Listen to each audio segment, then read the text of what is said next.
For decades, two investment options have dominated conversation about long-term wealth.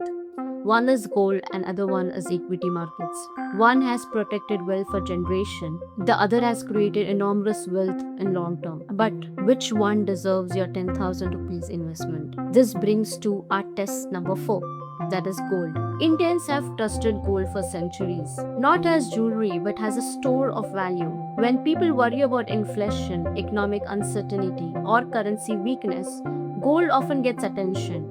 But there is something many people misunderstand. Gold doesn't produce income. A company can grow its profit, a bond can pay interest, but gold does neither. Its return depends mainly on how its price changes over time. That is why, for investing, gold ETFs or similar investment firms are generally more appropriate than jewelry, which also includes making charges. So, the reality check here is gold acts best as a diversifier but not as your entire investment strategy. So we scored it as 7.5 on 10. Coming to test number 5. This one was the biggest surprise. An index mutual fund does not try to beat the market.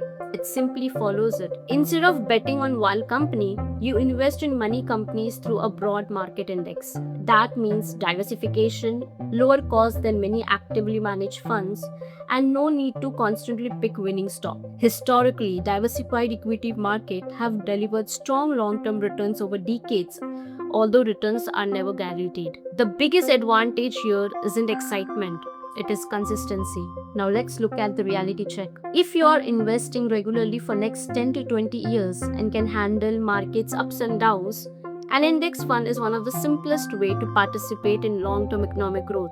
So we scored it 9.5 on 10. At this point, one lesson becomes impossible to ignore. The investment with the best long-term track record weren't the ones promising quick riches. They were the ones that made it easiest to stay invested. But what if you want even higher returns? That's where things become much riskier.